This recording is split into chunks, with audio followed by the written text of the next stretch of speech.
নমস্কার, ইন্ডি নিউজ 24 থেকে রয়েছে আমি শঙ্কুর সাথে। এই মুহূর্তে ছোট্ট করে একটা কথা বলি। দেখুন, আপনি একটা ছবি দেখছেন, আমার পাশে একটি ছবি দেখতে পাচ্ছেন আপনারা, যে দেখুন নীল টি শার্ট পরা একটি লোক দাঁড়িয়ে রয়েছে, আর সেই লোকটি মাথা নেড়া।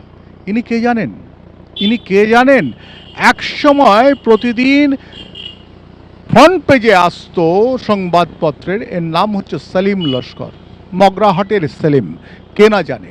এই সেলিম লস্কর হচ্ছে কুখ্যাত একজন ডাকাত ছিল, যার বিরুদ্ধে ডাকাতি, তোলাবাজি থেকে আরম্ভ করে খুন থেকে আরম্ভ করে প্রচুর মামলা ছিল। কিন্তু মমতা বন্দ্যোপাধ্যায়ের কালে মগরাহাট এলাকায় বেসংগ্রামপুর অঞ্চল কিংবা এইসব অঞ্চলে যে সমস্ত হিন্দুরা ছিল, তারা মাথা তুলে দাঁড়াতে পারত না এই সেলিম লস্করের জন্য। সেলিম লস্কর তৃণমূলের নেতা ছিলেন, তৃণমূল কংগ্রেসের নেতা ছিলেন। সেলিম লস্কর তিনি কিন্তু ওখানকার পঞ্চায়েত সমিতির সহসভাপতি ছিলেন। আবার বলি, তিনি পঞ্চায়েত সমিতির সহসভাপতি ছিলেন। যারা আজকের দিনে পুলিশের চাকরিতে এসছেন, অত কয়েক বছর এসছেন, তারা হয়তো এই সেলিম লস্কর সম্বন্ধে কিছু জানেন না। আপনারা সারা পশ্চিমবাংলায় বিভিন্ন জায়গায় এর ডাকাতি, অপহরণ, বিভিন্ন ধরনের মামলা ছিল।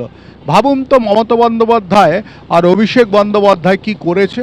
দিনের পর দিন সাধারণ মানুষদের উপর অত্যাচার করেছে, আর এই রকম লোকেদের, সেলিম লস্করের মতো লোকেদের পদাধিকারী বানিয়ে তারা কি করছে, মমতা বন্দ্যোপাধ্যায়, অভিষেক বন্দ্যোপাধ্যায়, তারা কি করেছে, বিভিন্ন মানুষের লুটতরাজ করেছে।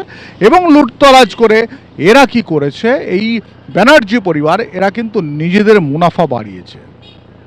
ভাবুন যে আপনারা যদি ভালো করে শোনেন কি একবার খোঁজ নিয়ে দেখবেন, এই সেলিম লস্করের কি সাংঘাতিক ছিল। সেলিম লস্করের সমস্ত কিছু সম্বন্ধে জানতে গেলে বিভিন্নভাবে আপনাদেরকে বিভিন্ন জায়গায় গেলে আপনারা জানতে পারবেন একজন কুখ্যাত ডাকাত ছিল।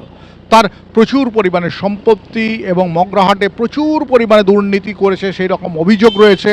এবং মারধর থেকে আরম্ভ করে বিভিন্ন কিছু করেছে, সেই করে কিন্তু ওই এলাকাতে এখনো পর্যন্ত সে তৃণমূল কংগ্রেসটা করে। এবার দেখার এই সেলিম লস্কর বাঁচতে কোন দিকে যায়। অর্থাৎ বিজেপি সরকার এসছে, বিজেপি সরকার গুন্ডা দমন আইন, গুন্ডা আইন এনেছে। সেই আইনের সেই আইনের পেরিফেরির মধ্যে কিন্তু এই সেলিম লস্কর পড়ে। এবং এর বিরুদ্ধে যে সমস্ত অভিযোগ রয়েছে, সেই সমস্ত অভিযোগ যদি নথিবদ্ধ হয়, তাহলে আমার মনে হয় যতদূর সম্ভব বিজেপি সরকারের উচিত সেলিম লস্করের বিরুদ্ধে বড় কোনো পদক্ষেপ নেওয়া। কারণ একটু খুঁজে নিয়ে দেখবেন, ওই এলাকায় প্রচুর মানুষ রয়েছে, তারা কিন্তু 2021-এও পর্যন্ত বিজেপির পরিবাররা তারা অত্যাচারিত হয়েছিল, সেখানে খুন হয়েছিল, এই রকম রয়েছে, এই ধরনের অভিযোগগুলো রয়েছে। সেই অভিযোগগুলো নিয়েই আমি বলছি, একজন কুখ্যাত ডাকাত, একসময় কুখ্যাত অপরাধী, তাকে মমতা বন্দ্যোপাধ্যায় মগরাহাটের পঞ্চায়েত সমিতির সহসভাপতি বানিয়েছিল।